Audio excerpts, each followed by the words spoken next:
क्या अमेरिका और नाटो देश स्पेशल कमांडो ऑपरेशन करने वाले हैं यूक्रेन में? इस खबर के सामने आने के बाद यह भी जानकारी सामने आ रही है कि यूएस इंटेलिजेंस ने पेंटागन को एक रिपोर्ट सौंपी है। इस रिपोर्ट में कहा गया है कि अगर ये युद्ध 10 दिन और चलता है तो ये युद्ध परमाणु युद्ध में तब्दील हो सकता है।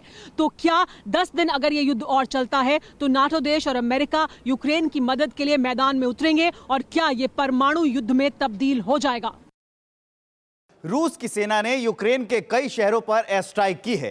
कीव के करीब इरपिन में भी कई मिसाइलें गिरी। ओडेसा में भी हमले की आशंका है। मैं इस वक्त पोलैंड में मौजूद हूं, लेकिन लगातार जो युद्ध चल रहा है पिछले 13 दिन से, उसकी वजह से एक बड़ा रेफ्यूजी संकट यूरोप के तमाम देशों के सामने है।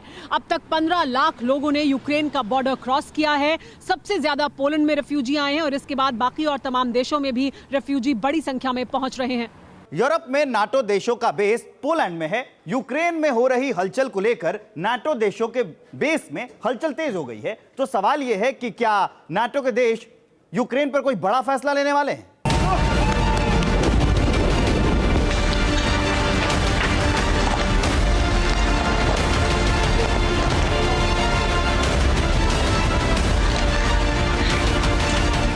जल, थल, नभ, यूक्रेन को नेस्तनाबूद करने के लिए रूस ने कोई कसर नहीं छोड़ी है।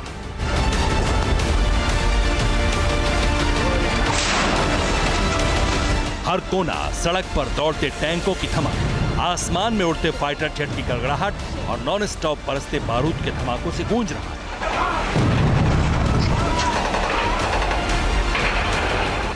पुतिन ने साफ कर दिया है कि कीव पर कब्जा और तख्ता पलट करने तक बारूदी लश्कर नहीं रुकेगा, भले ही यूक्रेन खंडहर में तब्दील हो जाए।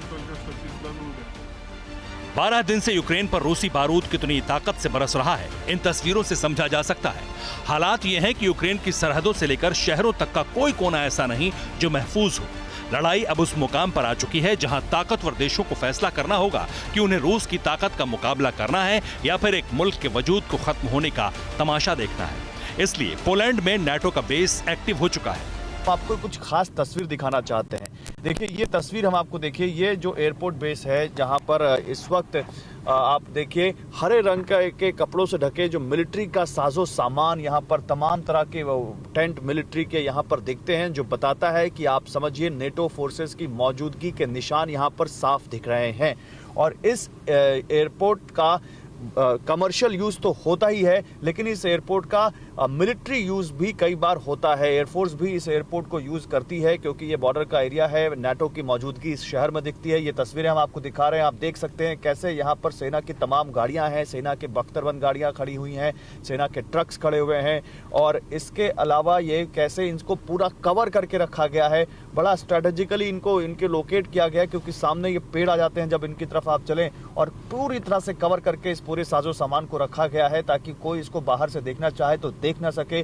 तमाम यहाँ पर इस वक्त आप देख सकते हैं आर्मी की गाड़ियां, ट्रक्स यहाँ पर खड़े हुए हैं और ये नेटो की मौजूदगी के यहाँ पर पूरे संकेत हमें देते हैं।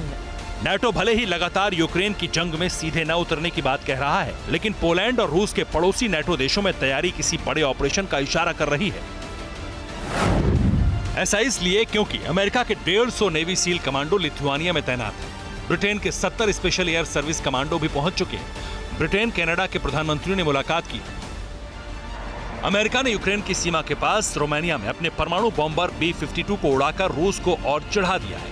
B-52 स्ट्रोफोर्टिस यूएस एयरफोर्स का सबसे बड़ा रणनीतिक बॉम्बर है। इस बॉम्बर ने ब्रिटेन के रॉयल एयरफोर्स स्टेशन से उड़ान भरी, जर्मनी और रोमानिया की फौज के साथ ड्रिल भी की। इतना ही नहीं, चंद घंटे पहले अमेरिकी एयरक्राफ्ट ने नाटो बेस पर लैंडिंग की।